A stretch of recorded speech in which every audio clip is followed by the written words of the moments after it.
Good afternoon and welcome back to Markets Today. I'm your host, Mbithe Mwema. Today, we continue to look at the impact of debt at a national level, especially the impact on equities. Do we expect to see interest or no interest? In other words, do you expect the bearish stance, that is the market actually continuing to get lower than its 10-year mark? Do you expect this to continue or not? Will investors be putting money in fixed income, giving it to the government of Kenya through the treasury bills or the bonds, or will they find opportunities to actually continue to invest on the Nairobi Securities Exchange? We are joined by Mr. Abraham Kamau. He's the CEO of Miradi Capital. Welcome to the show, Mr. Kamau. No, thank you very much. All right, before we talk, take a look at debt. Would you have any comments with regards to the revision downwards of pump prices? I think that was bound to happen, because even if you look at the world prices, they're basically stable and gone down a bit. Okay. But you're right. There was a bit of worry about Saudi Arabia, because I mean, the production went down by half, yes, from 7 million barrels to about 3.5. But it looks like somehow the market has adjusted to that. Okay. But I think the downward trend was long overdue. All right. But as I told you, and as I've said here before, I think we also need to look at our formula, how we work this formula out. Okay. Yeah, that formula has been intact for too long. All right. Yeah. What does that mean for inflation, at least between now and December? You see, the inflation is already low. It's about 3 point something now, and being that low, then it means it could go lower. But then, but if you remember, we have a psychological, it should be between 2.5% and 7.5. Yes. So we're still within the band. We're still within the band. Okay. So I don't think it will still hit 2.5. Okay. Not as yet. So as long as it's within that band, we can live with it. So in other words, don't expect any movements by the MPC with regards to the benchmark rate. I see.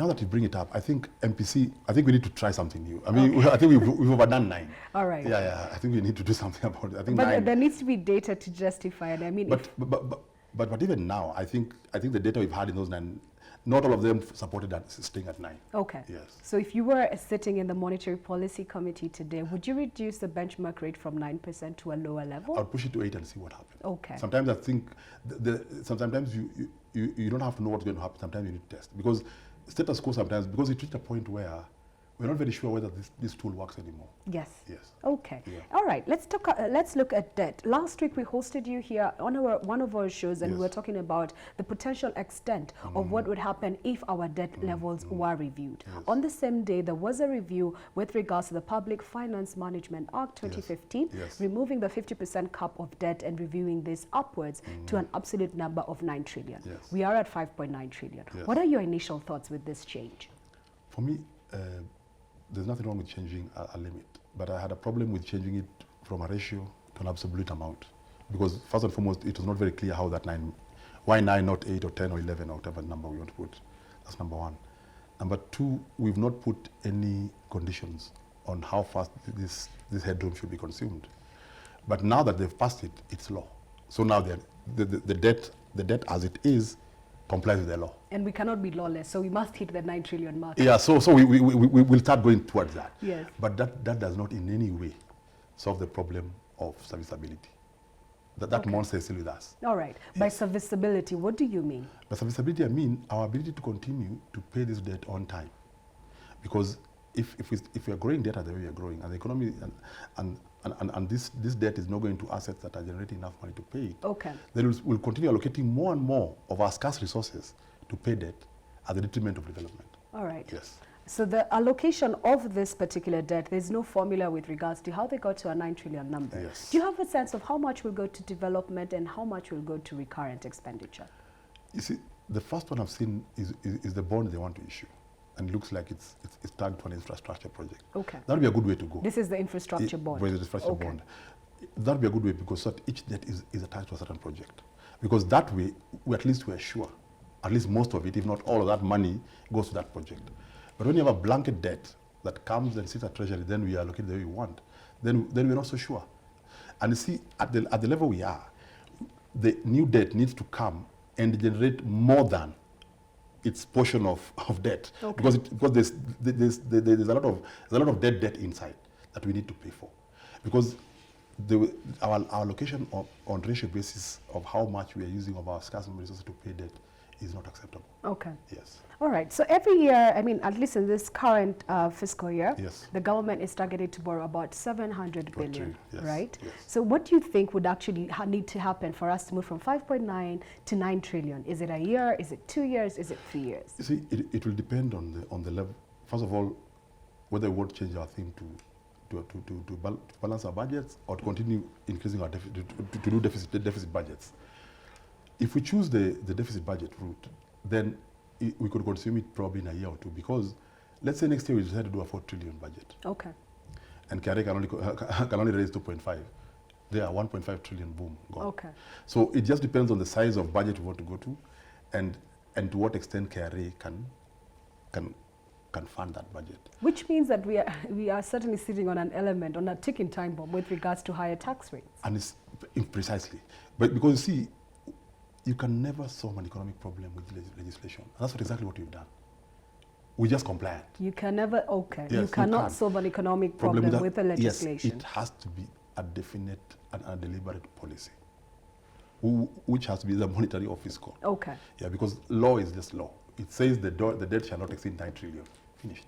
But it could be, I mean, because this is a proposal that is coming from Treasury, Yes. meaning that they are relying or trying to allude to an element of fiscal policy, which could potentially mean that they're concerned about aggregate demand, and they want to push government consumption with particular projects so that they can be able to enhance the GDP consumption factor. What are your views on that?